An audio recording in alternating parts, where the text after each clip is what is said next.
Yes, so basically the way people play Invoker is Quas Vex, and he needs to sit on a lane for 9 minutes. The other heroes, the other mid heroes, they have like wave clear, swashbuckle Pango, he just kills the wave, goes into jungle, or goes into a side lane. Invoker needs to out-attack the wave, and it's just like 2 minutes too slow for a mid hero. But if you play Exort, it's actually really strong this patch. I feel like OG's going to go to a mid here, to be honest. I feel like they're debating between like the Void Spirit Kunkka type Invoker counters on mid, and they're just going to play this dual core. I'm not sure it's ideal for their style, but I feel like that's what they're leaning towards. It's just going to be a Yuragi Viper or one of these. I think Kunkka might solve a lot of their issues, a little bit of a catch, and also gives them the team fight, the buff. Dragon Knight is pretty strong for the mid. Puck would have been interesting, but Puck is gives them the catch right. Like if you're going to end up with any of these cores, you need some lockdown, you need something to hold them in place. Does create a decent BKB timing, and even the spin on Jug is going to be pretty strong this game. There's nothing to lock him down in it. The healing ward can do work as well. They're almost all long-ranged heroes. We're gonna see an Orchid against this Puck from Visage maybe. I think it's one of the best items right now against Puck. Hope to see it.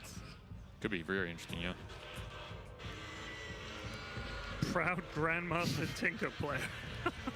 That's what his sign says. I thought they were just booing us. Yeah. Oh, yeah. The analysis wasn't that bad. They're not going to boo our panel with S4 in it, that's for sure. All right, so having looked at the draft, I'll come to you last, Magnus. Which draft do you favor, sir? I like what Tundra's got. I feel like they got all the heroes that they wanted pretty much, and this Invoker, we haven't seen much of it, but it's still a very powerful hero, and I think they can hit their timings. Looking at the offlane, Tundra's offlane has been very active early on, and this is definitely the lane that they want to win, and with the heroes that they got, I believe they can do it, kill the tower, and just snowball from it. SVG. I favor Tundra a little bit here. It really depends. We ended up seeing Taiga go on that Viper actually, so it's a four position Viper, 5, whatever you want to call it. On the safe lane. Yeah, if that lane wins, I think OG's going to be pretty happy in this game, but I'm not sure how well it's going to go. That's a big if, so that's the lane to look at for me. I favor Tundra. And S4? So basically, I'd say Tundra has this game if they win their offlane, which I think they're gonna lose first minute, and then they're gonna start winning. Okay. And Monkeys counter this game. Okay, let's see if they're right. We throw to our casters, Sunsfan and Cinder. And Sunsfan, I hope you still got some breath left after running up those stairs. Thank you, Pyrian. Yes, I have recovered, thankfully. The crowd's energy has really helped us out here. This is the lower bracket finals, Tundra versus OG. Cinderin, who's gonna win this game? One of the two teams is probably going to win, Shannon. Okay, Who do you think? 50-50. Well, S4 said Tundra, and I'm not going to go against him. All right, so it's hard to go against Tundra. Soxa is 6-0 on Doom so far in this tournament, and they did first pick it overall, so strictly speaking from statistics, Tundra should be very happy with what they've got. They've also got their hands on the 33 Visage. I don't know if they've lost with this hero pairing either. Well, I guess they haven't, because they haven't lost with Doom, so then they also wouldn't have lost with Doom Visage. And just looking over the draft, I feel like this is one of the more challenging positions that I've seen OG in after the picks. Like the panel pointed out, I think their lanes could become rather challenged this game. So I think they need to be really intelligent about how they go about this to avoid the Jugger Lich lane having a high impact, and especially that Visage Doom finding a good start. Taiga on Viper as well. I feel like we've seen this before, and it's not... I don't think it went too well for OG in that game. That doesn't mean that they need to lose faith in it, obviously. It's just a small sample size, but it's not exactly, this kind of big playmaking hero that Taiga has the ability to take over games on. Yeah, and I think the panel hit it on the head, that it felt like one of those, hey, this is what Amar's going to play. Guess what? Not going to happen, actually. Like Ultra Flex, we'll see if it works out for them. A little bit risky for them for sure, but I mean, OG has been on an absolute roll, and Tundra's the one that are coming off of a loss, so... Yeah. We'll see if that extra momentum ends up actually mattering here. As you can see, Taiga already taking heavy damage in that top lane. And Soul Assumption, not quite enough. The Fairy Fire was there. As 33, like you said, will be playing the Visage as usual. It's probably pretty nice to have a TI winning coach that also plays Visage in AUI. That's probably not been to their detriment, at least. Also want to focus a little bit on the bottom lane here, because we've seen Amar take over games on this Razor. You're playing double ranged hero into Jugger, which is generally very good. Lich in this lane needs to kind of take a more of a defensive role than you usually would like to with Jugger, but that doesn't mean the kills don't exist, especially when they get the level 2. OG do find the distance here to not get frost blasted though. Indeed, so some damage done to Amar with the Blade Fury, but they don't have the most kill potential quite yet, obviously with Amar. I mean, we should talk about, and I think this was brought up on the panel as well, eventually you're going to see the alacrity on the Juggernaut with that Omni/slash combo. It is absolutely devastating. But we haven't really seen that much Jug, it feels like, in this patch. What makes it a good Jug game in your eyes? I'm not sure what made it a good Jug game the moment they picked it. I think more than anything, Tundra are looking to find heroes that hit a similar timing to the Doom Visage. I don't think Jugger has any like particularly amazing matchup in the draft at the time that it happens, but he has the timing going for him where once Visage and Doom are online and want to fight, you group up, you have the Frost Blast that, you have the Frost Shield on Lich that you put on the Doom or the Jug, they run in, they begin the fight, and that's when you can pile on the damage with the Visage, and that's when you can also bring in your Invoker for that added pressure 9, by the way. Well, phase shift out that EMP, no problem. Something that each team is kind of missing that we've been seeing in a lot of games is a Mars-type offlane that is the big, fat, initiating type hero. In this game, it's Doom, but that's a position 4. It's not going to get as much farm as you would expect. And the other side kind of feels like Puck, maybe? It's not like the standard initiator for both sides, which is interesting. BZM does play a really amazing Puck, though, so he can definitely make it work in a game like this. Has to be a little bit cautious, obviously. He needs to not get doomed. Puck is not the best hero against Jugger for obvious reasons. And against Quaswex Invoker, I think Puck is a pretty good matchup here in general in the game. But as the panel pointed out, S4 was focusing on the Orchid on Visage, which could really be a powerful item in this game, not just against the Puck, but also against Monkey King. I think it's also a great way for them to deal with Seb's annoying Wind Ranger in certain situations. So Orchid into Ags or something along those lines might be what 33 chooses to go for here later in the game. And in the mid lane for 9, he is sitting on 16 and 7 for CS, and then you can see 20 and 1 for BZM, so he's off to a pretty good start. A lot of denies as Invoker. It's not bad. Quaswex Invoker with 7 denies doesn't happen all that often. Yeah, and I would assume that, correct me if I'm wrong here, that 9's build is going to be fairly standard with an Urn into Midas, etc., etc. I mean, is this a Solar or Spirit Vessel game? There's a Monkey King. It's not, Maybe you don't rush it this game. It's okay. Not sure. Skeeter. It's going to get off the Blade Fury. Nice stun from Snake King as well. Amar, will this be the first blood? The static link did so much to Skeeter. Very little damage to work with, and Snake King ends up getting the first blood anyway. Trades his life away, but Tundra with the first blood in game number 1. That was very, very close. Jugger was completely out of damage, sitting on -10 currently, so couldn't have done any more. Snake King had to solo that. He just barely gets it. Amar very stunned by that, apparently. Yeah. I mean, I can't remember the last time I've seen such a performance from an offlane Razor that we saw yesterday. That was quite something to behold, no doubt. I'm not sure if the same conditions exist this time around as Taiga. And Yuragi focusing on 33. You can see the Nether Toxin coming in, and Taiga's going to drop first. Yuragi ends up getting 33 in the end, though. And for the position 1 on OG, he's going to be fairly happy with this. Worth focusing on, of course, as well, is what creep Doom gets. I think this is the S-tier creep of this lane. Having both the Mana Burn and the Mana Aura for his Visage is insane. He's just going to keep Mana Burning the Monkey King whenever possible, and if he doesn't have Mana for the Boundless Strike, there's like almost no potential in this lane for OG to put pressure on Visage. They do get the trade-off kill there, but you imagine given enough time, Sox is just going to keep being so annoying here that they can't really get to play it anymore. He's going to Mana Burn the Viper, though, so Yuragi will actually have Mana now for 1 spell. Yeah, and as you can see, the aggression is onto Soxa. It looks like it's a kill going the way of OG. Pops the Fairy Fire, but finally, Yuragi gets that last hit. TP support coming, and you can see Blade Fury in the bot lane, but they're going to turn this around onto Skeeter. Meanwhile, top lane, we can see 33 drops, action all over the place. Taiga with the Urn Charge applied as 9 TP'd in. Looks like he'll find the double kill.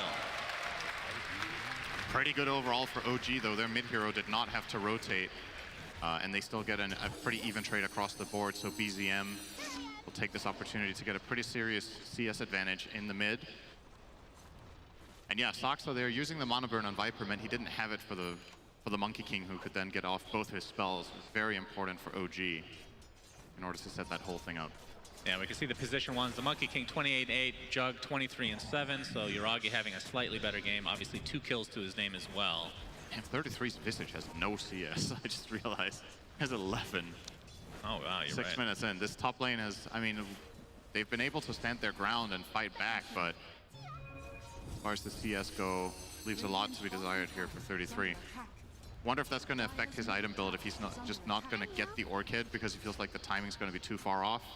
I think the next few minutes is going to ultimately decide what way he goes. Obviously, Visage has the luxury as a hero of buying all sorts of utility items. Orchid is one way to go, or the Axe, which is more of a carry way of thinking. But you can also buy auras, you can buy other enabling items for your teammates. I mean, that mid lane, we saw a couple of these here. Soxa picked up the Arcane Rune, and he was continually mana burning. Bot lane, they baited in Amar. Yeah. Static Link did quite a bit, but 9 has the numbers now. There's the Tornado EMP. Amar trying to get a residual kill, but the Blade Fury doing enough. Stone Gaze was there from Snake King. Will they get the trade at the very least for Seb? He gets slowed in the meantime, though, and down he goes. Frost Blast helping out. Eventually, he will go sooner, and I swear, double kill for 9. A great turnaround for Tundra overall. And Soxa continues to soak up so much XP in this mid lane as well. Yeah, this is how Cosmic's Invoker plays. The hero doesn't want to just stand in the mid lane and farm, similar to what the Puck is doing here for the most part. I will say, though, 9 has been very active. You don't necessarily see 4 kills in 7 minutes. Yeah, true. But for him to rotate more than a Puck is actually very unsurprising. But it's very important that he has this much success so that he can keep up with Puck's net worth through kill gold, as Puck is now 15 CS ahead. Right, and how much of that activity do you think comes from the fact that Soxa did get this creep? Because he's literally been sitting in the mid lane, just mana burning constantly, as you can see the Invoker heat map here.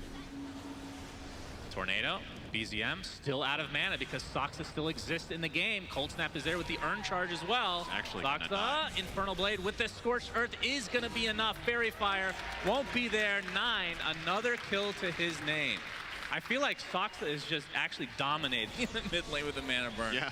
Meanwhile, bottom, another Blade Fury coming out onto Amar. Snaking, gets off that Sinister Gaze, but there's a shackle from Seb. So much damage coming to the power shot as well. Skeeter gets off the healing ward, gets off the Omni Stash at the last second, gets the kill onto Amar, and now Soxa continuing the pressure onto Seb. Nice body blocks with the Frost Blast to come. Skeeter, oh, he goes down to Seb! The power shot again for him. He might get chased down, but no, the Scorched Earth won't be in range. A nice shackle shot as BZM with the first coil, turnaround kills for OG. Very greedy from Skeeter there. Yeah, I mean, he knows Windrun is on cooldown, and they do need that extra damage from Jugger to find the kill, but I don't think he was expecting Seb to just do a point-blank power shot to the right, clipping him and getting him on the last attack he could connect. You're going to see a replay of this whole play here, so this is looking really good. Love the way Skeeter played this, holding his Omni Slash this long, just having that patience to make sure he gets away from the creep wave, and he has an escape path as well here, jumping over to the right. And this is where you see, so 5 seconds cooldown still on that wind run, but yeah, Skitter just gets caught off guard, and this is huge for Seb. Then he gets the shackle on 20 health. Gets a bonus kill now for BZM on his first rotation. All right, do you agree with, I was saying this on the panel, the OG podcast, that it feels like Seb's farewell party. Does this feels like his coming back party to me? I don't know about you. He's playing out of his mind right now, as OG are holding the 1K lead right now against a Doombringer. Yeah. As the smoke will pop. Yuragi. Soxa, Nice Yuragi jump, jumps out of the Tornado. Deafening Blast will connect onto Taiga. I'm not sure if Tundra want to continue here. In fact, OG looking to aggress instead. Boundless Strike onto 2. Pinecone's helping out as well. As you can see, the Familiars doing some damage to Taiga, but BZM just a little bit late to the party as 4 members of OG won't be able to turn this around. Meanwhile, Skeeter getting chased by Amar. Has to use his Blade Fury, but so much damage done with that Static Link and Eye of the Storm combo. Yeah. Pretty annoying for Juggernaut to go against this, considering you can't. I mean, that's one of the big benefits of Jug is you can dispel most things with Blade Fury. Well, not Static Link. I'm sorry, I'm having a love for this. Skitter is trying to see us with minus 30 damage. Oh, he just keeps trying. He's like, I'm getting this one, I'll time it perfectly. It's good practice, either way. Yeah, well, he's staying on his toes, and he would have got all the CS if he had damage, but... Yep, Seb breaking a smoke. Not able to get off the shackle, though. As Soxa still... I mean, I talked about how impactful he was in the mid lane, but look at his farm on Amar. a Doom. Amar's in big trouble. Yeah, got the static link to start for Skeeter, trying to get out of range. Infernal Blade is there with the mana burn as well. Soxa and company look to be cleaning up Amar relatively easily. Wukong's command does come out from Yuragi, so at the very least they get a support kill. We'll see if they turn this into more. Biggest winner in all of this is probably 33 in the off lane, just getting some space. Like we covered, he had a rough start, he needs some time to recover. And he's just getting to sit here, and now he has the drum completed, so we'll get that value item. The Orchid is probably not going to be bought at all at this point. I think it's fair to say, or safe to say, that he will get something else. Maybe Wraith Pact is a potential angle here. Isn't it always Wraith Pact? Is there any question? Honestly. Well, yeah, I think if he had an awesome start, he would not have gone this build. I'm pretty convinced. Okay. Even though, I mean, it is very good for their lineup, so maybe he still would have opted for the drum, but yeah. It's good for his team. It's going to bring Jugger into the fight easier. It's going to bring Doom into the fight, and they're just going to be able to put Frost Shield on them, run them in, do some AoE damage, enabling Soul Assumption. Activating Cold Snap is really easy for Doom. He has so many damage over time abilities with Scorched Earth as well as Infernal Blade to just keep chain stunning the single target that they're on. Mar cleaning up some creeps here. Mar's 0-4. I think this should be mentioned. This is not a familiar situation for him this playoff. So Amar actually playing a game kind of from behind. He's the lowest net worth core of the game currently. Yeah, that is not something we ever... I mean, like I was saying earlier, those Soxa, do you think that farm is going to come back to bite them at all?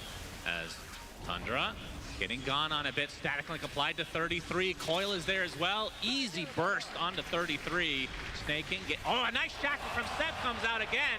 Second kill for OG. They eat up that EMP. We can see the Pig Pole Blade Fury combo. Something to truly fear. A spinning pig will be enough for him to get away. But 2 kills for OG, and they're pressuring that bottom tower as well. Unfortunately for Tundra, they kind of countered each other's plays. 9 got a really good tornado, but the chain frosted at the same time, and it didn't bounce to a new target afterwards. So perhaps there was a turn-on potential there from Tundra. And Snaking has to throw out the chain frost there. He was about to die, so it's kind of all in. All right, immediate response. Tundra not going to take any breaks, just straight into mid. There's no coil, and there's no Razor ult. Yeah, and they popped a drum charge already. And the tier 1 tower is what they have their sights on, but you can see no creep wave quite yet. Seb and BZM are here. Tornado EMP will clip Seb. And the Cold Snap as well, but Amar has come with a Plasma Field. There's 4 members of Tundra here. The Healing Ward will be expended. They want to reset and re-engage. Plasma Field plus Power Shot, both level 4. When they connect on one hero on max range, it's quite nasty.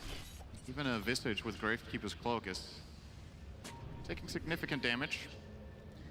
I feel like it's really hard for Tundra to start fights without this Blink Dagger on Soxa yet, so he is just farming away in the jungle right now. This could be 700 away. Very, very dangerous. Yeah, a bunch of TPs coming. Wukong's command. Balance Strike misses, but the Blade Fury is there. You can see the coil was used for Soxa. Still going to be a kill going the way of OG, but maybe could have been better. Man, that was a swing and a miss. At the very least, they do find the Doom, so consolation prize for Yuragi. As Amar holding his ground in the mid lane. You can see because of the rough start he had, I did see the Gloves of Haste, so I was wondering if he was going to go Midas, and he did. So we'll see if he can catch up at all. Knowing that, of course, you're going against a Doom, and you're going against another Midas for the Invoker. It's like, that's just so Amar, isn't it? It feels like a pub mentality, right? It's just, how can I get back to top net worth? What is the... I'll do anything for gold. Yeah. I mean, greed has certainly worked for them in this tournament. This is a case in point. We had this interview with Seb the other day where he was like, oh, hang on. Soxa might be dead. Echo Server being shown by Yuragi. Down he goes. Still no Blink Dagger, but Tornado will clip Yuragi. This would be a high-value kill for Tundra. Frost Blast as well. 9 is Alacrity.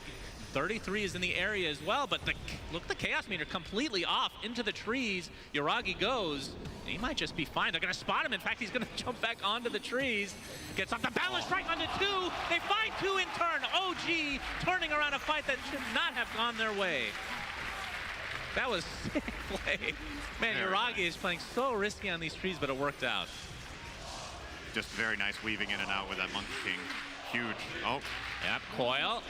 Skeeter, this is going to hold him in place for a bit as Taiga comes to play as well. Viper Strike is there into the illusory orb. Will he tick away? Healing Word continuing to heal, but the Boundless Strike from Yuragi. He seems to be everywhere, and OG starting to take full control of this game. yeah, this is a pretty massive lead. 5,000 gold up, minute 16. The enemy team has a position for Doom, who has the same net worth as Windranger, so Soxa has been dominating on this hero in general this tournament, but this is probably the roughest start he's had. Yeah. And that's a very, very good look for OG if they can take a victory against arguably Tundra's best strategy in game number 1. Sinister Gaze in combination. Okay, Seb is just donezo. Top lane though, Soxa does get out this time, and that's very important because he's only 100 gold off that Blink Dagger. Obviously a lot later than he would have wanted it, but the tier 1 tower going the way of Tundra, trying to find some momentum to get back into this game. You can see 33 working on an Aghanim Scepter, so you get that... so he will go Ags. Oh. Yeah, the invis and the high ground stuff, and I don't even know what the skill is called, but we'll find out eventually. I actually forgot to. Yeah, you're just gonna look it up, it looks like. Silent as the Grave. I was like, it's called Silent something. Silent as the Grave. It is a pretty nice name, actually. Or I was gonna say the opposite. It's too long to say. What are you gonna say? He's silent as the graved into the fight. It sounds just awful. Seb having himself another terrific game on this position 5 Windranger, which, yeah. Who else plays Windrunner in this capacity as a position 5? I feel like it's so rare. Not many. And he's just showing it up on the major, and nobody else is trying to copycat him. It's too late to learn him, apparently, right? I mean, Step was having a good time there mid, getting a couple of creeps, but then Amar was like, that's gold, so I'm just driving by, bro. I'll just take a couple and leave. Yep, easy. Like Step said in the interview, oh, hang on, he's going to get doomed mid. He is more than likely dead, unless Yuragi. Yuragi with the Wukong's command, Boundless Strike, turning this around onto Soxa. It looks like Seb should be fine. Soxa, pig pull. He's going to get slowed a bit by Taiga. Eventually, they will find it as a coil onto 2. They're both going to break it, and Amar coming in. OG taking full control of this game. 3 dead, barely any damage done by Tundra, and they're going to take a tier 1 tower as well. I really thought they were going to be able to connect on that Doom in time onto the Windranger, but no way. They don't have the right Doom creep for this. Having the Mana Burn now is not that good. He wants to either have the Purge or the War Stomp, so that they can actually kill the guy he catches with Doom. Seb just takes a few steps back, the reinforcements arrive, and it's no problem whatsoever. Amar is second in net worth. he's climbing. I don't understand. This is so bad for pubs across the world. You're losing your lane, you buy a mite, usually you just lose then. And Amar showing again that he's just on another level, it seems. This is what Seb meant when he was like, they are the direct opposites in the game. I think Seb, if he played offlane Razor, would not have bought Midas in this game. Wow, shocking. He would have taken another angle, like, how can I enable my teammates? Amar's like, how can I enable myself? Yeah. And, well, he's finding a way. The BKB is almost out now, so has fully recovered, more than fully, actually. Man, I'm still just surprised how Yuragi is this far ahead. I know he has 8 kills, but his net worth is insane. He must have got some good kill streaks. You see the problem here. They get the Doom out in the Mana Burn. Seb is like, okay, I'll just walk away, I guess. Yeah, no lockdown. And we talked about the lack of this initiation. So much pressure on Soxa. But like you said, without that War Stomp, it's just very little Doom can actually do. They do have the Invoker Orchid now, so 9 is able to find more reliable initiation until BKBs come out. Right? Seb learned from Moon Meander, pounding there on his hand. Very good. EU map. Not sure what he counted to. I don't know how he... That looked like horns to me. It was the... Maybe it was a gang sign. Yeah, that sounds like Seb. 6K lead for OG. And yet to have a Roche attempt this game. Not the best Roche teams, but certainly once you get to a certain point, it'll be relatively easy. Is BKB now online for the Monkey King? Taiga and Amar. So there's the axe. Silent as the night on 33. As the grave. Damn it! That's why it's unacceptable naming conventions here. I'll just call it silent. He uses the silent. Yeah, as long as there's no silencer in the game. Yeah, I was just going to say confusing. that's not confusing at all. Oh!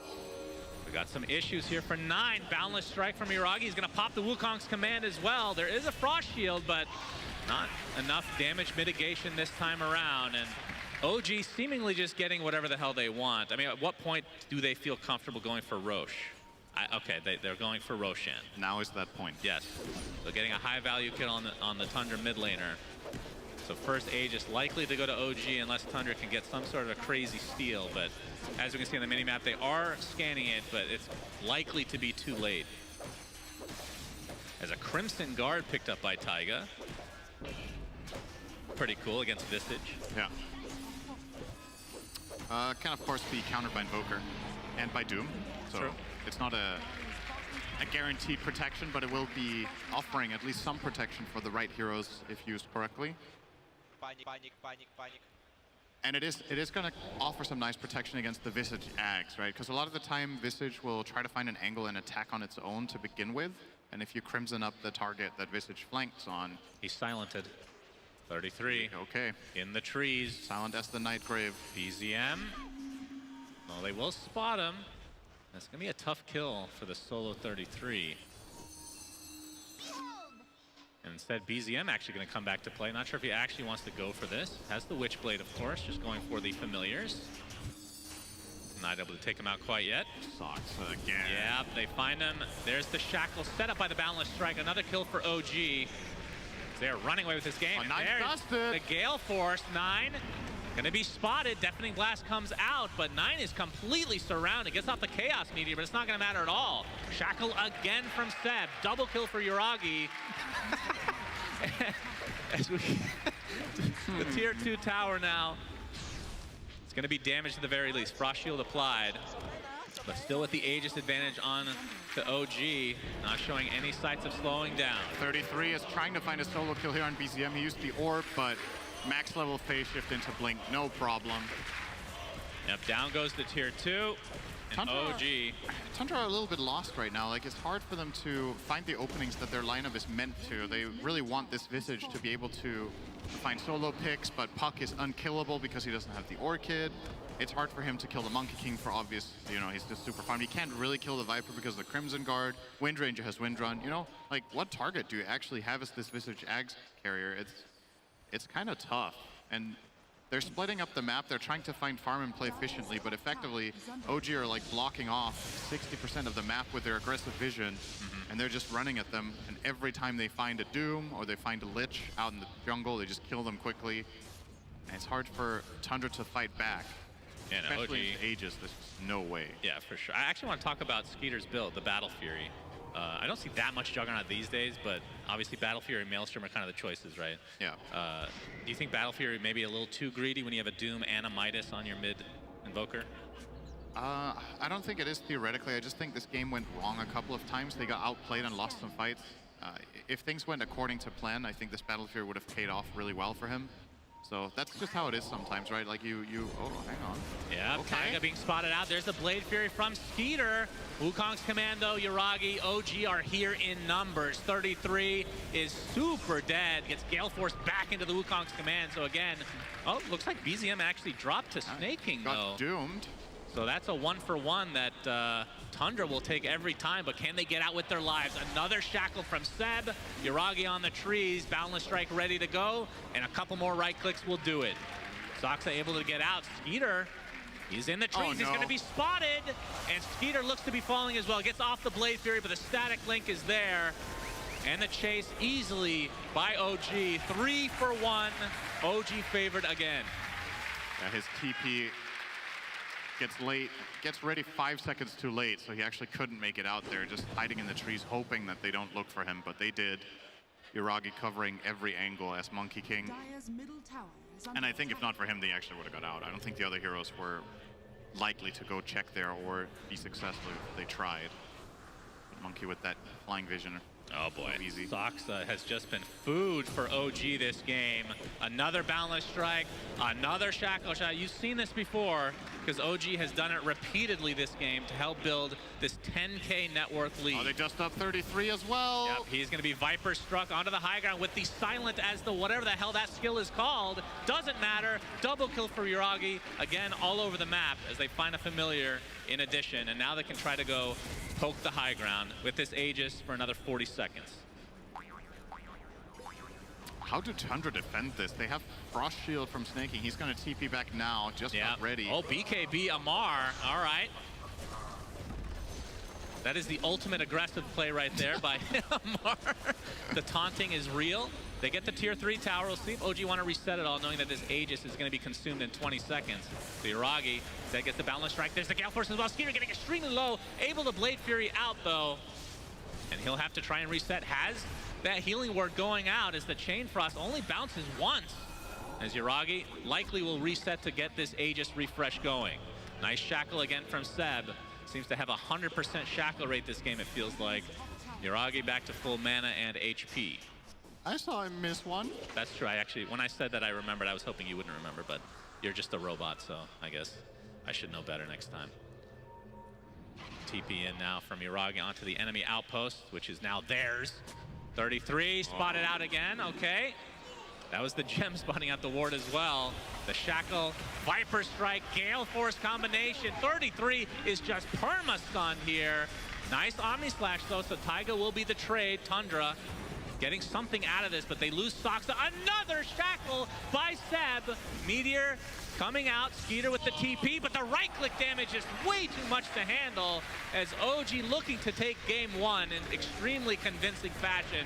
They'll find the Invoker as well. Double kill for Amar.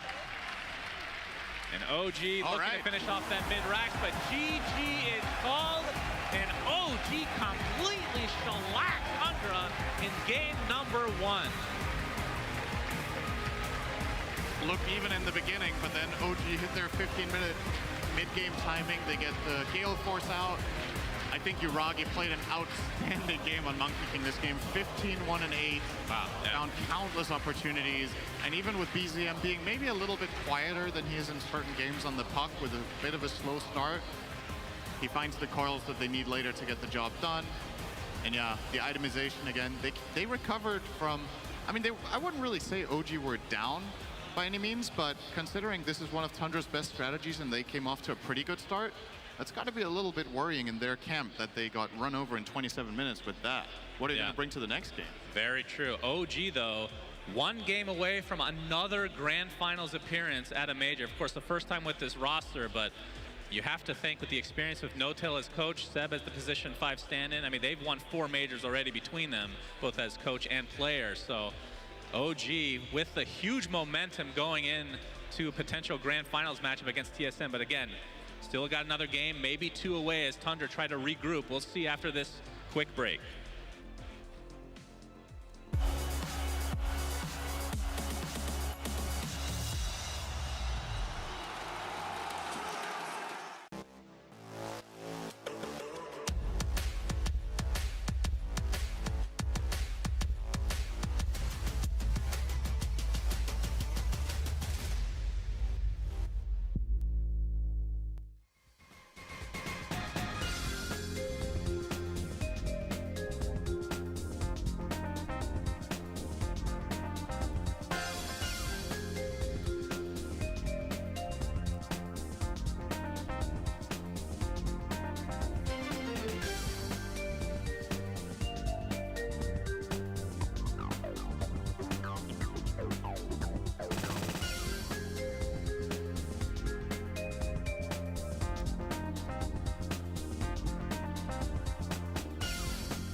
Welcome back to the ESL 1 Stockholm Major. We barely had time for a cup of tea in that break. Goodness me, what a quick game.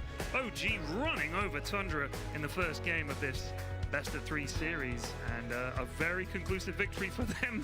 I'm going to chat to the panel now, and we'll try and figure out what went wrong, lads, for Tundra in that game. I'll start with you, Escort.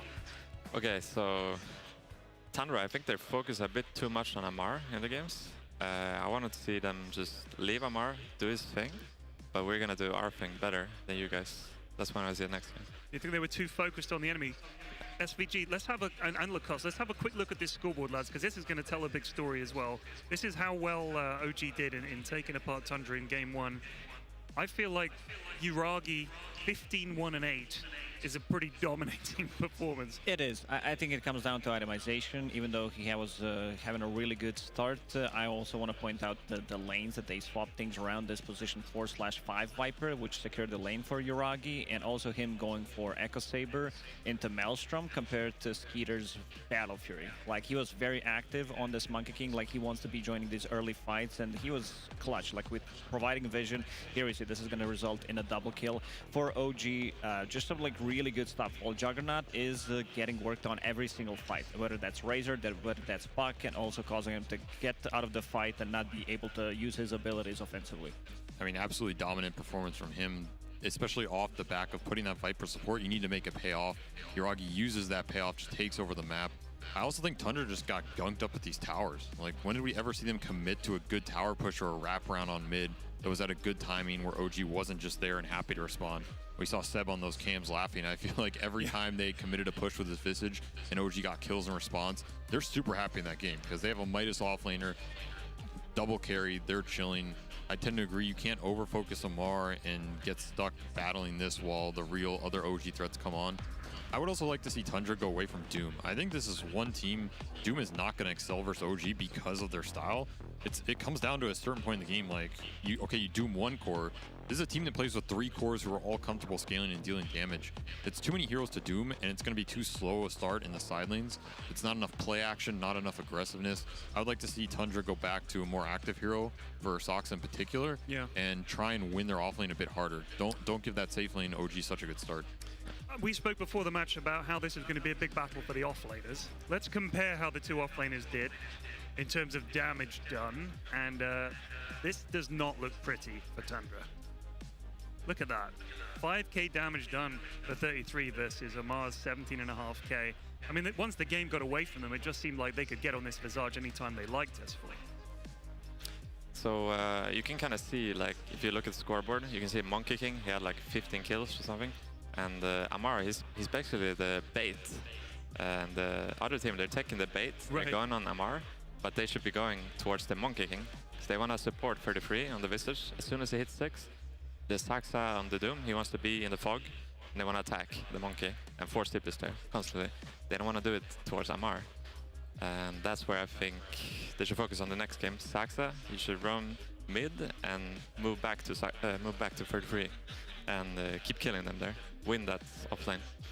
Well, I know there's an awful lot of happy OG fans down there. Tsunami, maybe you've been chatting to a few, or maybe you found some Tundra fans. Let me know. I'll keep my eyes peeled, but so far it's OG left and right as far as I look. My friend, what is it about this OG team that you've been enjoying so much? I'm happy about there's like a big generational shift in the pro scene right now, and I'm surprised to see a whole new OG squad taking to the OG mentality.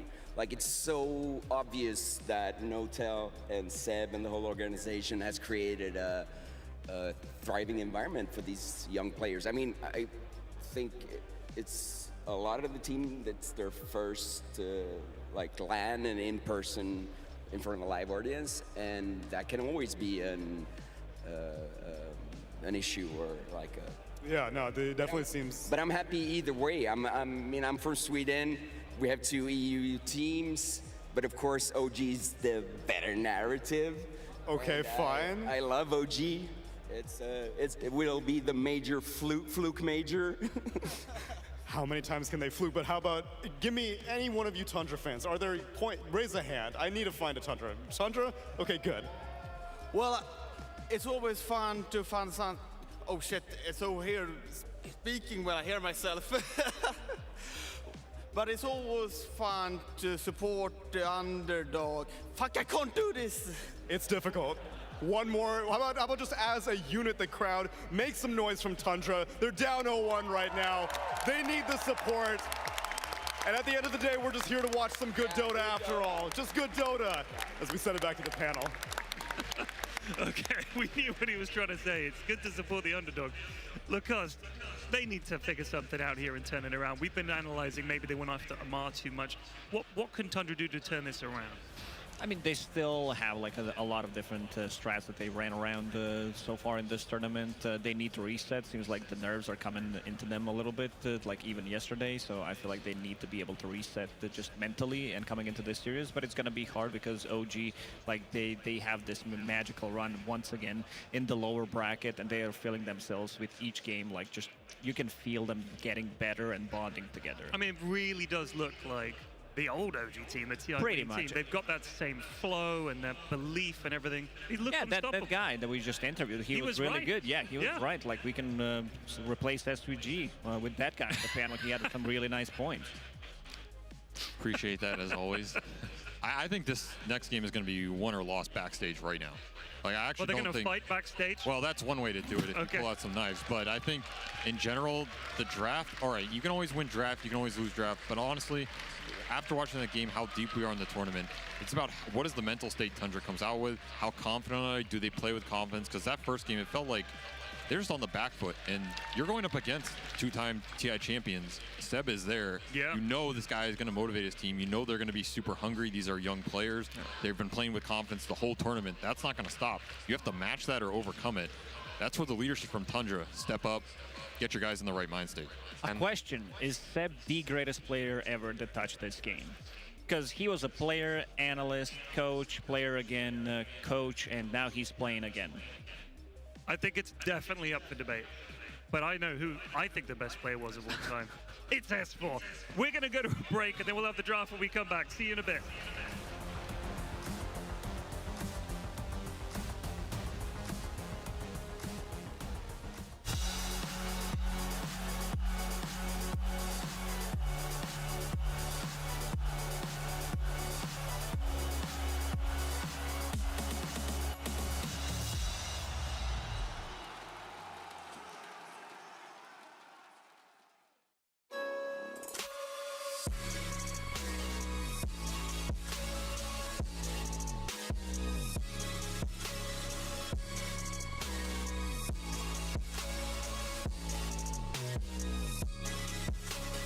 You love it, you wear it. What's your style? Get your merch at shop.eslgaming.com.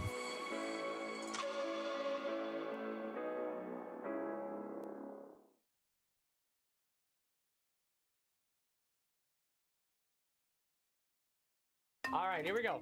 3, 2, wait, what's this called? What's that sound? Hey guys, welcome to What's That Sound? Today we have Snake King and Owie 2000. This is a fun little game where your enemy here, life enemy, if you will, nemesis, if you will be looking up sounds on the Dota 2 wiki for assorted heroes. It is your job to guess which hero he has found a sound for. Now, we're not talking about voice lines. I guess if he wants to be stupid, he could do that, but I'm more like guttural grunts or I was hit by something noises. How confident are you, Mr. 2000, that you will be able to identify these heroes? I'm very confident because I don't play with the voice lines on. Wow. So I'm just going to guess, and I feel like that's better than most people would do. Okay. Owie 2000, choice number 1. Who is this? Spectre. It is Spectre. How did you know? Because I watched your video on PA and Spectre. Fantastic. So educational. All right. Voice number 2. What? You can do it. Come on. One more. Phoenix. That is correct. He's too good. I mean, he got all the hard ones. Now this one is, you know. I actually already heard this one because when I put on the headset, Slacks had it playing already. This one is in the bag. I'm so sorry. Skyrath. Skyrath Mage. Wow. 3 out of 3. What a hero. Well done. All right, your turn. Dude. Your hero. Hey, get out of here, dude. Cheating. Here we go. Welcome back. We'll save that one for last. Snake King, get ready, my So friend. this is the first one. It's hardest to easiest. Hardest to easiest. Hardest to easiest according to Owie 2000. This is line number 1. This is picked by Slacks. Can you keep playing it? Yeah. He said this is an easy one. This one's easy. I think it's Sniper, right? No. It's someone picking up a bounty rune. Come on. I actually can't. I thought it was Sniper. Sorry. No. What is? It's Beastmaster getting a bounty rune. It's Beastmaster. All right. Sorry. All right. This one Owie believes you'll get. It seems impossible to me. Slaughter. Oh my God. It's super easy.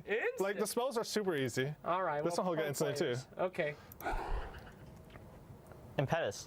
Wow, he even knows the name. Well done. Well, I'm so sorry. I guess pros, you know, they know all the Picking spell up a sounds. bounty rune? Well, I mean, I guess you guys don't do that often, so okay. Well, congratulations, Owie. You've won again. You've snaked your way into another victory. Absolutely disgusting behavior here, but well done, guys, and that will do it for whatever this thing was called. Bye.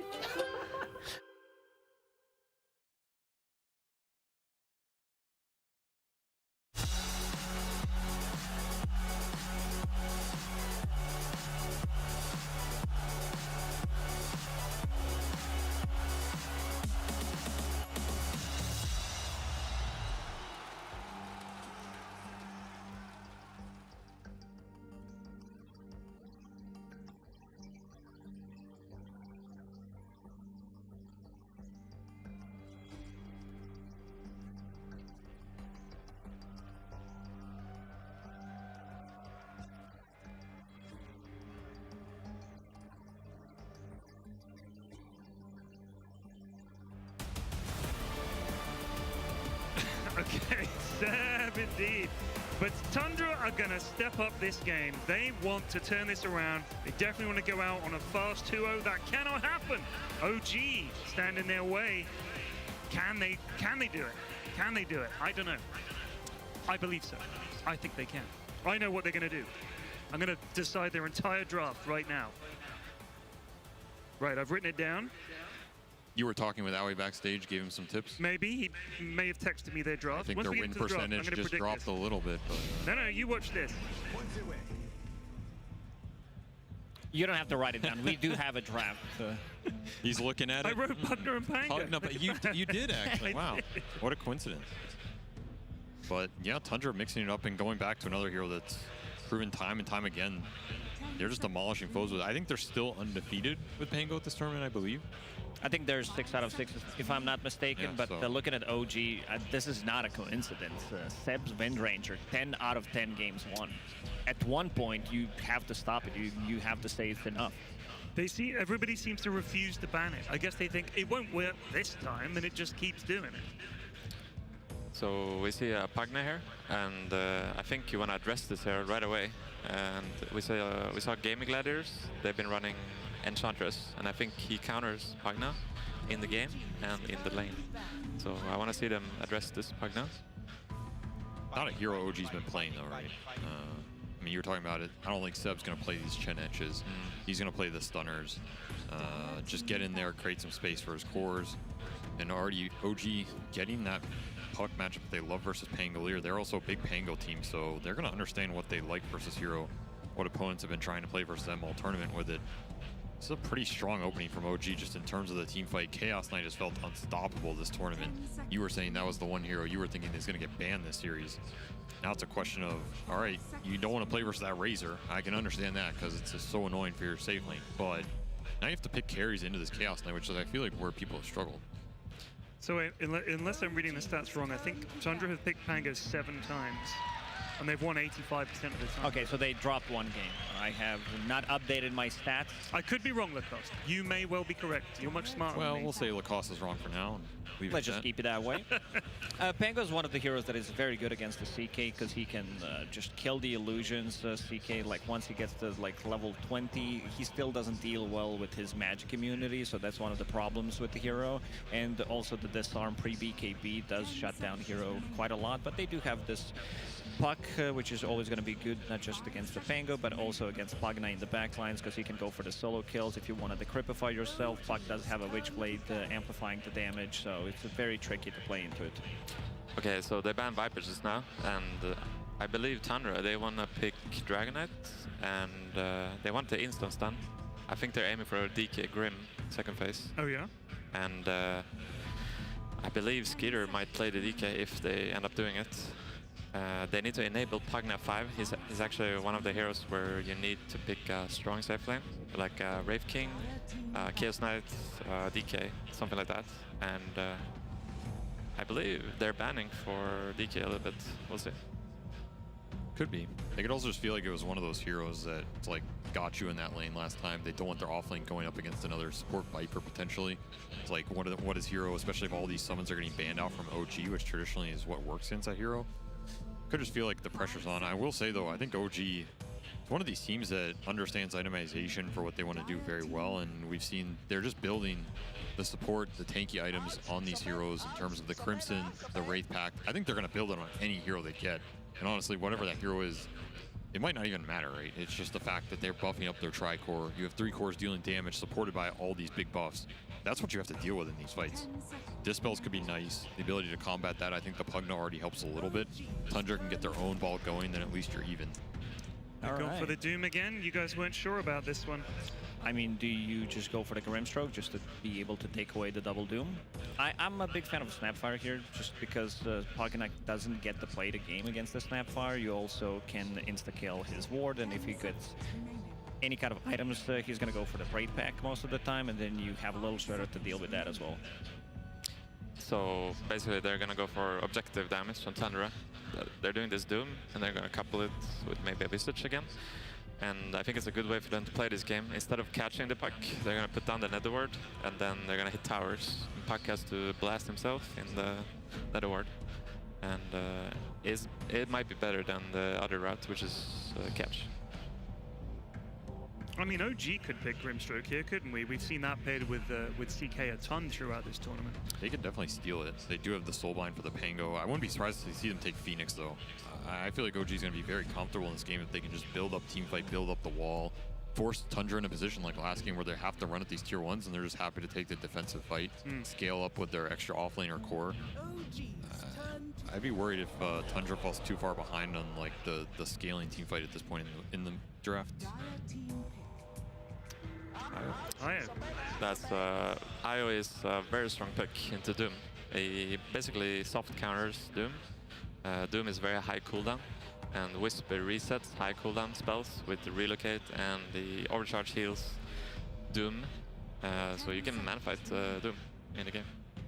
I mean, you also get this IO-CK pair. If that's what they choose to throw on carry. They still have some flex options, but I wouldn't be surprised to see this Monkey potentially back on support or them decide last pick last minute. But IO-CK, IO-Monkey, these are tough lanes for Tundra to roll over, so already you kind of have to gear up to be able to combat them, and that's where OG has shown, at least in that game 1, they did not look beatable in those team fights. No, they didn't. I mentioned the Snapfire for OG, but seems like they're going to be staying away from it. It looks okay for Tundra, but they will go with the Hoodwink, a little bit of a break mechanic, and I don't think we've seen much of a Hoodwink. During the DPC, this hero was extremely popular, and teams were owning with it. I'm not sure what happened. Maybe we don't have the information from the scrims, but the hero still feels very strong. Is this particularly good against IO because you're always going to you're going to get the pushback against 2 because the IO is going to be tethered to someone, that sort of thing? No. Not necessarily. I mean, I wouldn't rate it extremely just throwing it out high. there, you know. I don't think of Hoodwink as an IO counter in really any regard. I mean, you have some crazy burst, that's always nice, but you can kind of do that versus any lineup. Right. I think here they just, again, they want their duel lanes to be more aggressive. That's what it signals to me. Like, they don't want to have this situation where their offlane loses. I think you pick this hero, at least Tundra's idea is, they're picking Hoodwink when they want Zoxa to win that lane with this hero, snowball the game, build up the early aggressive damage, get the core Doom snowballing, and be able to kick OG out of that lane instead of getting kicked out of that lane like we saw in game 1. That's what it signals to me, which I think is a decent route to go here. We've also seen Zoxa pop off on this hero. I think it was one of his favorite heroes during that DPC league, so you know, busting out something that OG might not have expected a little bit. Right. People haven't played versus it in a while. You kind of forget some of the small interactions. Gives you a little bit of an advantage. So we see the bans from OG. They're doing a Naga ban. You might ask why they're doing a Naga ban with their lineup. They're basically banning Vision heroes for Doom. And Naga is one of the Vision heroes. He sends out illusions on lanes and gives Doom a good fight. And next ban might even be Terrorblade. It's also a very good reset against the Coil and the Wukong's command. Like, and they can also set things up for a relocate if they're coming back. So a lot of value from this Naga Siren. But looking at the ways that they can deal with the illusions, once Naga gets like 2 items, it would be very difficult for OG to deal with that. So their lanes would always be pushed in. So this Puck, I want to go back to Puck into Pango. They directly picked it in Pango, and it's a good way to stop roll. You have a silence to stop the roll animation, and then you have coil. And if they stop the roll animation, it means that CK has a free fight. So how they're going to win fights here on OG is stopping the Pango. There really isn't much else for CK at the moment. I would just put a carry here. I think you're super happy. I also don't think we've seen Amar play offlane Chaos Knight pretty much at all, right? So Tundra's got to be thinking it's an Amar hero coming last year, which they leave Mars. We've also seen him play Centaur, which gives you some extra Doom interaction. I mean, the catch on Tundra could be pretty limited for some of these mobility spells in this game. They're afraid of Night Stalker just running at the backline, which I can understand. They also have that Night Stalker IO combo, which we've seen be devastating at this tournament. 5 seconds remaining. So if they end up picking a Wisp partner on the offlane, that means Monkey has to go 5. And I don't think they're happy about that, OG. They would rather have Monkey being on the offlane and Wisp CK safe lane. We'll see though. I think it's just Seb Monkey. Yeah, for sure. It's gonna be Seb Monkey, but they can switch lanes. No, yeah, I agree. I think that's, you know, it depends on what they see they can do either for sure. Yeah. I just don't see Amar playing any of these heroes right now. And like I said, they left the Mars, so gotta think they're thinking about it here just to get the catch, get the lockdown. There's more lockdown though. Okay. Wow. That's big counter to Pango there. We just kind of missed it. Yeah, it's going to be very tough for Pango to come into this game playing into Coil, playing into Bloodseeker as well. It's just going to be very, very difficult. Like, it's definitely hard to even like itemize because all of your items are very expensive if you want to protect yourself with the BKB, with the Lincoln Sphere. This should be like your second item in this game, and I'm not sure if he's going to be able to get that, considering like OG, like they're fighting after 10-15 minutes, they come into the fight, and this is where they start building up the advantage. It's also, if this Pango gets shut down, who's dealing with Chaos Knight in this game? They have very limited damage output on side of Tundra. It has to be this last pick. They have to get one more thing against CK. It can't be Pango only. I think it's been hard for teams to get it from the carry role this tournament, though. Yeah, I'd say Sven is not good in this game. Yeah. So, yeah, we're not getting that many heroes. I mean, they banned the Dusa earlier as well, which I think has been Tundra's kind of go-to. They took the Monkey King, which has been the other big one this tournament. One of the like classic is Wraith King, because you don't care too much about the Rupture. I mean, Rupture's not going to be used on you anyway. They're mostly going to be aiming for the Pango, and if this is going to be position 5 Monkey, then things shift around. If it's carry to carry, then you don't like to be playing into it, because the Wukong's command, you're going to die anyway after you respawn, but I feel like that's a decent approach, because they need some explosive damage, like they need like 1-2 item timing on their carry to be able to get some tower damage and also be able to match up what OG is doing. Yeah, I do think you're right about the Wraith King. It's going to be their comfort pick here, and it's going to enable the Pagna. And this Pagna could potentially carry them this game through his spells if Wraith King gives them the space to come into the game. Yeah, at least with Wraith King, you can go some Armlet Deso and try and up the game, get early Aegises. I think Aegis is also a big deal for Tundra this game. There's another hero that prioritizes it. I'm not sure if that team fight's going to be amazing with him going into Rupture and Coil, and there's a lot of gunk for him to just charge through. Gunk indeed, that's going to be rough. It's objective damage, that's what you're going for. Pagna Netherward, put down, troll, kill tower, kill Roshan. Just set up for the taking the buildings, almost like a sort of siege. And OG is going to split push this game, I think. It's going to be an interesting game. Who would you prefer? Whose draft would you prefer, Tundra or OG? If I were to play this game, I would want to be OG. Okay. That's all I can say. SVG. I think OG is probably going to feel more comfortable, but I can see Tundra taking this game if their lanes go really well. I think this is even more than last game. They have to win side lanes. I think if Tundra loses side lanes, this is a 75% OG favor game. Wow, Lacoste. And I tend to agree. I think Troll is very slow coming into the game, and this Pango's playing into 2 counters, so it's going to be very difficult for him to just make stuff around the map. Also, Pagana 5, like, they need to be grouping around, and I've just lost the faith in Troll a long time ago as a hero. Yeah, no, we've heard. Back to the Troll hate. I knew it was coming. I have faith in his Pango. His Pango has been insane. Even against the tournament. Bloodseeker, you have faith? Yeah, he is very good Pango. He's probably the best, one of the best here. Okay. Well, we're going to give it to our casters. Sunsfan and Cinder and Lads, take it away. Thank you, Purian. Sunsfan and Cinder here with the lower bracket finals between OG and Tundra. OG up 1-0. If they win, Cinder, this, I believe, correct me if I'm wrong, will be their 5th major appearance as a organization, yet to lose as well. They literally have not lost a grand finals in that stage. Obviously a much different lineup, but and this is only game 2, so who knows what can happen. But if the panel is any indication, this is a scary ass lineup from OG. That Bloodseeker looks like a god tier pick to me. Yeah, there's multiple things in this game that look strong for OG, and like the panel was talking about, winning lanes is kind of paramount if you're Tundra in this. They opt to go for the Soxa Hoodwink this time around, which he has played earlier in this tournament, but obviously it's been a lot of Doom that he has been playing in the playoffs.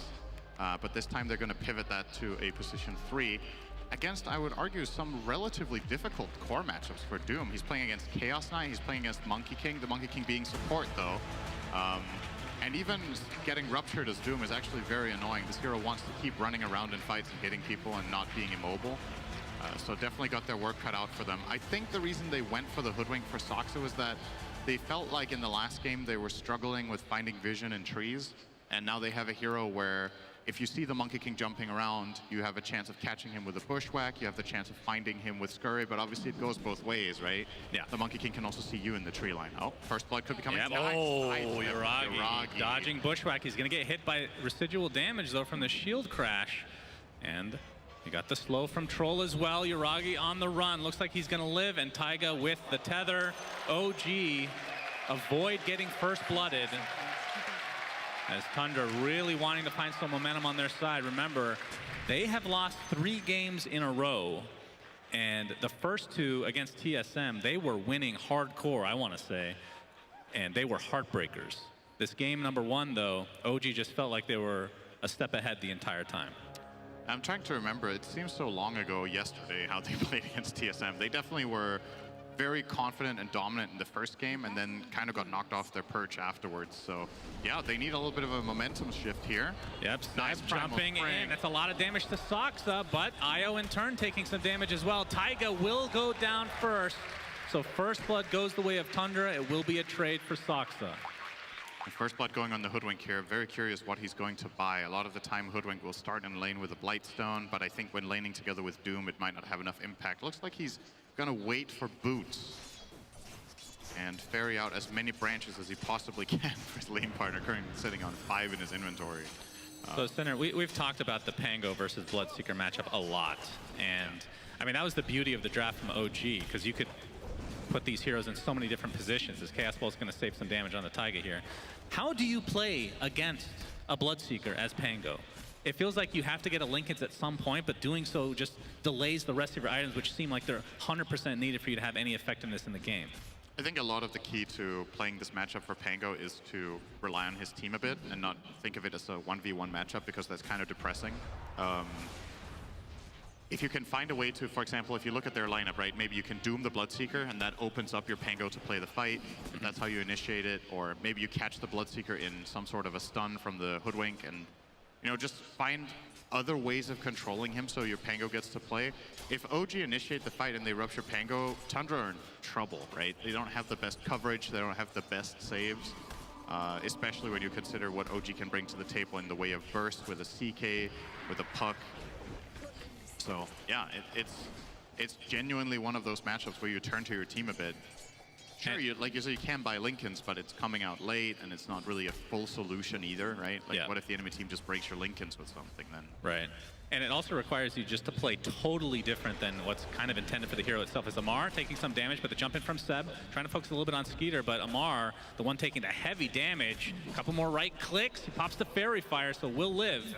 And then this is a double melee lineup into Troll Warlord, who is kind of a lane dominator, but still one of the position ones that we don't see as often these days, probably because of the fact that he gets kited higher than most melee heroes, I want to say. Especially with that ult, we have no control over the hero. I will say, though, I actually really do like the troll pick in this game. I think it was a pretty clever way of trying to solve the problem. Misha, when I say Misha, it's part of Taiga's name. Misha isn't here. Taiga's name. Yep, Taiga goes down to Soxa, so 2 kills for him early on. Of course, on that Doombringer last game, not off to the greatest start in that first game, but obviously 33 playing the position 3 Doom this time, so expect him to get a lot more farm than Soxa did. Okay, he's going to get Reality Rifted back, but no kill to come. As OG trying to get control of this lane right now. And you can see that mid matchup, BZM with 15-2, and the Pango 21-1. So off to a pretty good start for that mid Pango.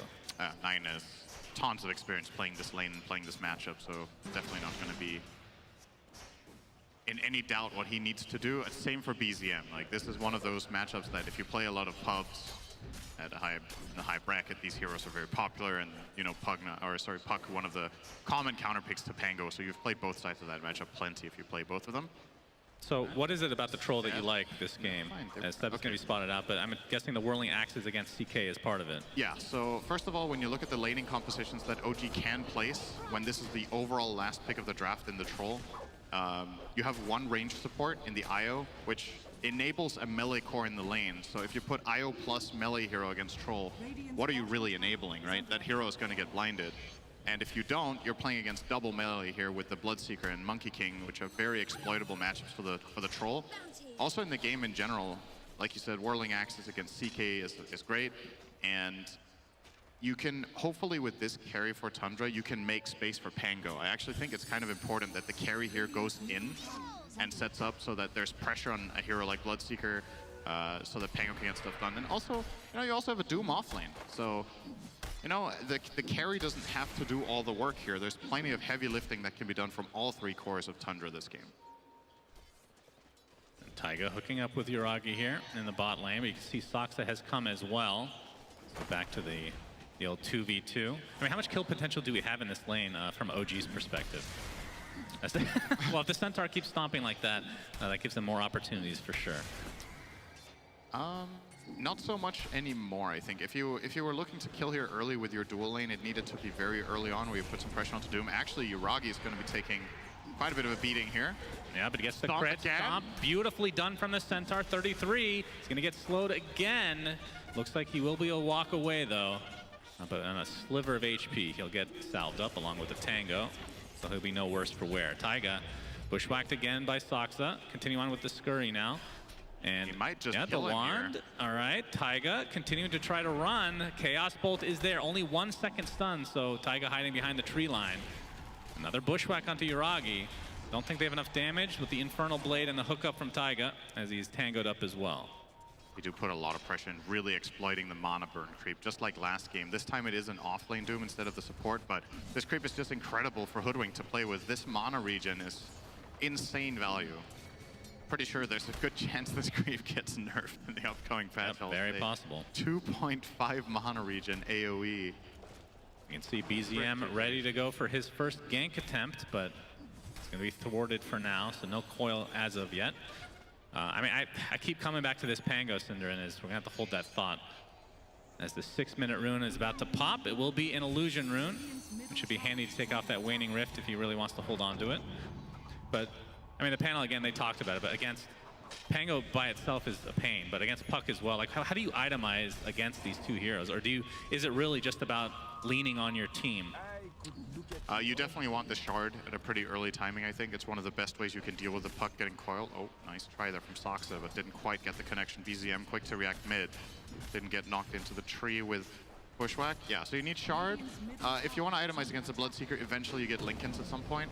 Oh, top lane. Skeeter has to run up to the bottom area just to avoid that blood right, but 3 members of OG not able to find him. Oh, he's fine. Nice job by Skeeter, avoiding that gank. Now with that showing top, Uragi could be in some trouble bottom. You know, looking for the dive. 9 is here as well. Gonna, oh, did he get spotted there? I don't think so. Ooh, just out of vision. But But they run into each other. Yeah, there we go. The swashbuckle comes. 9, shield crash. No mana for his ult. Has to bottle up a bit. Would be a tough kill nonetheless. Good awareness there from Uragi, considering they made their own move top. There was only the troll and nobody TP'd. He can realistically expect a mirror move here from Tundra in the bot lane. Now, Amar might not be ready for what could be coming top. Soxa is kind of... Yep, in the tree line is Tundra. Uragi's come with Amar, though. You can see the Nether Ward is down. So Snake King showing himself. Really bringing the numbers here to hold this tower. Soxa kind of stuck between a bunch of creeps. Bloodright to come, and he gets bursted down by OG. And we see another TP out, this time by Seb. This might be enough for Tundra to defend for now, though. Yeah, they got the siege creep down. That was the main objective there, was to find a way of repositioning the wave so that the towers took care of business, and that's what Pugna managed to do. So, yeah, they pay a hoodwink, a little bit of unfortunate positioning there from Soxa with Scurry on cooldown, but end of the day, I don't think Tundra mind this all too much. They might mind Chaos Bolt, Reality Rift back in. Snake King looks to possibly be dead. Another crit from Uragi. Wants the high five, not going to be reciprocated as the right clicks from BZM are enough, as he has the DD activated as well. And they're going to get a couple stacks here as well for OG. Yeah, this was all intended for the Troll or the Pango. And, well, most of it will go to the Puck. So, again, BZM finding a lot of CS just like in the first game. This time around, though, a little bit earlier on the first Bushwhacked in the bot lane, whirling death to follow. Don't know if any TPs are going to come his way, but he's going to try to delay this as long as he can. Into the tree line he goes. Have to do some damage before he can pounce on a tree. It looks like they'll find... Oh, wait! Seb? Is he going to get away? No. Another Bushwhack to come. Does create some space for his team, but Tundra, a much-needed kill on their side. As Troll Warlord, this is one of the best position ones for taking towers, if not the best, as this tower will get decimated. It's gone. OG did get the top tower at the same time, though, so they used the space that they get out of Seb taking so long to kill bottom to just ensure that. Game is still looking fairly even right now. Yeah, Skeeter on the Troll Warlord looking for the Battle Fury as the first item, which I feel like is the only build right now on Troll that I've been seeing, at least. I think the Maelstrom one has kind of died down. Obviously, he needs something for that CK in addition to the Whirling Axes, but it is a slow build-up for him, of course. I actually wouldn't necessarily have minded seeing the Maelstrom build in this game for that reason, but... Snake King needs to pick up that neutral item. He does. It might cost him his life. Is 33 in the area. See the coil off on 2. They're going to find the first kill on Snake King is 9's Rolling Thunder. Not the best usage as Seb gets off of Wukong's command. Looks like he'll be taken out in tow, but still with all that extra armor, will he actually lift with his Skeeter? Looking for the kill, but BZM is there. Somehow Seb lives with that Wukong's command buff. Tundra, that hurt. That absolutely hurts. Forget a replay of that. That's just unfortunate. 9, I think he failed the first jump with his shield crash, and the angle that he got afterwards prevented him from getting up the stairs as well. So that looked like a completely clean setup for Tundra, but a little bit of a misplay cost them a lot. Yeah, Bloodright from Amar. They know that Rolling Thunder's not there, so he's not really afraid of the chase, although he might have to be. The Rupture comes out. Swashbuckle will partially connect as 9 is forced to TP out. The ultra counter to the Bloodseeker. You're going to see the replay here. So look at this. Seb is in a lot of trouble. Yeah. Okay, this is the second half of it, but basically 9 couldn't find a way in after his initial jump missed. And Seb just runs the longest path he can come up with around the circle. God. Yeah, that is... That voice line sounded pretty cool in slow-mo. Indeed. Boundless Strike. 33 is in a bit of trouble here. OG looking for another kill going their way, and they'll find it. 6-3 advantage for OG early on. And this, again, this is against a core Doom this time around, so the lead is a little bit more substantial than it's showing at the moment. That's a core Doom going Midas, and OG are keeping the game even 11 minutes in on gold, so should be pretty happy. Uragi gonna rotate over to take the creep wave instead of that small camp. Might have actually saved his life. Soxa failing the connection there. That's a little harsh. Failing this connection. I mean, honestly, it is. I don't know if this is even.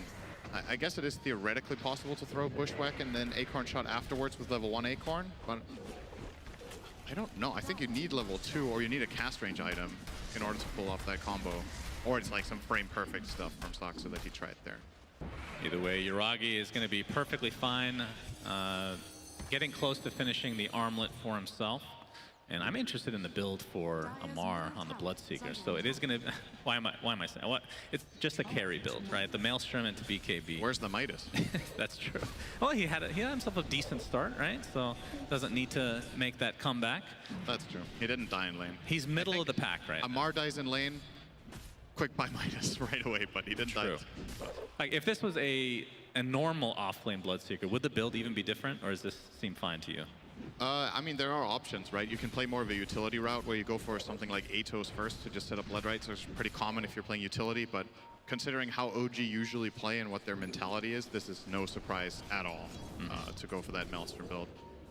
And either way, you're going to end up with a Mjolnir or Seb, Boundless Strike. You can see the relocate coming with BZM. Wukong's command to follow, but Seb's all alone inside. And the heal up from Snaking, keeping 33 quite healthy. Seb might have to sacrifice himself, but we've seen him get away many a time. He actually dodges the whirling axes and pounces away again. Seb continually living and forcing out all these rotations from Tundra, just wasting time.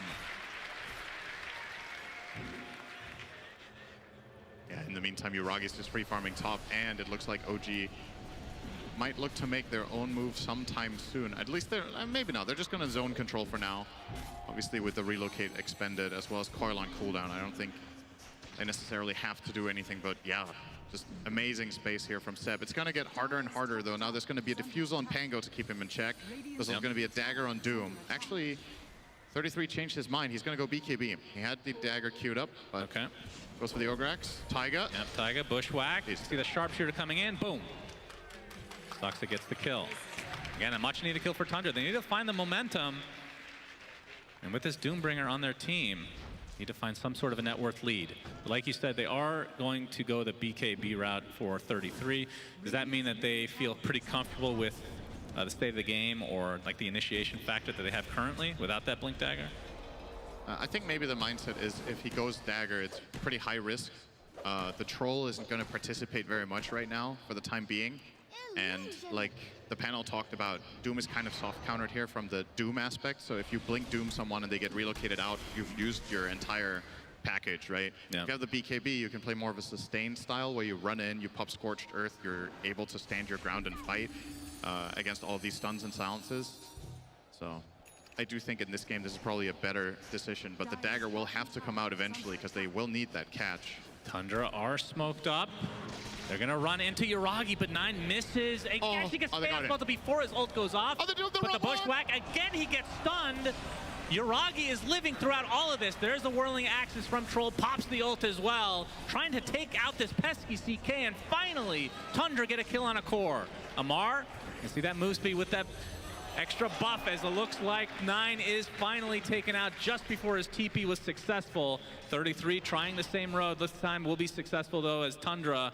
It ends up being a 2-for-1. You lose your mid laner and the support for the position 1 on OG. Given the circumstances, I don't actually think that was that big of a tragedy for them. They doomed an illusion and their Bloodseeker got ruptured before he could get ult off. So, or rather their Pango got ruptured. So you're gonna see the replay here. So this one misses, right? They defuse and this barely hits. It hits the real one, but not the Ilu. Yeah. Which is, I'm sure we're gonna have a BBC documentary on why that's the case. Some sort of that would be the most glitch in the Matrix. I don't know. The most boring episode of all time. Good Lord. I'd watch. No wonder you don't watch TV. That's the stuff you want to watch. But yeah, that fight could have been a lot worse for both teams, honestly. Kind of some misspells on both sides as Seb gets off a balance strike onto 2. Tree dancing in as well. BZM, the Blood Right, is connected. Stoxa is definitely dead here, and there's the coil onto 2. Looks like the Troll is going to not break it this time around, but instead, they're going to find Snaking, and next is Peter. OG continuing the pressure into Game 2 of this lower bracket finals. You gotta really be on the ball here. OG are making a lot of really successful moves around the mid tower. They did the same in the last game, just bringing numbers. Oh my goodness.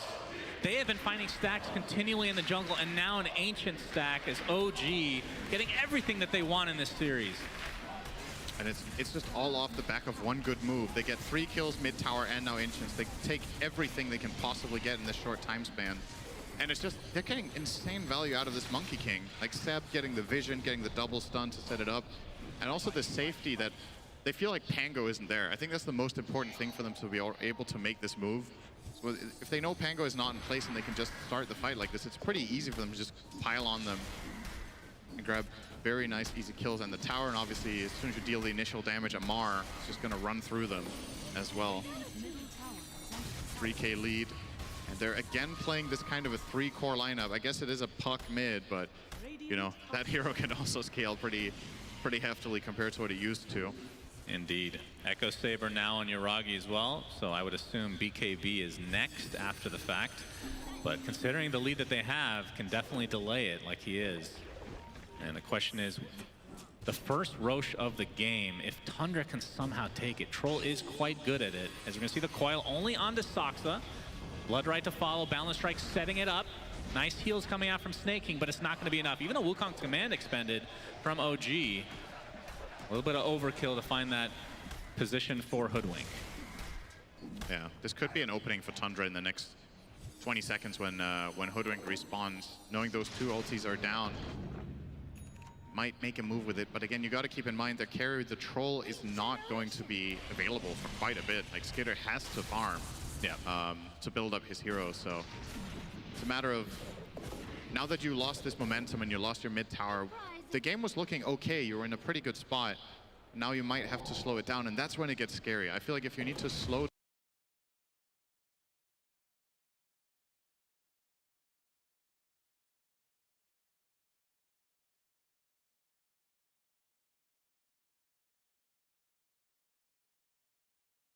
down against OG, who are notorious for having insanely strong late game scaling heroes and not necessarily being the quickest team, but just having really good calculated moves. Yep, relocate into the bot lane. BZM finds 33, who instantly pops the BKB.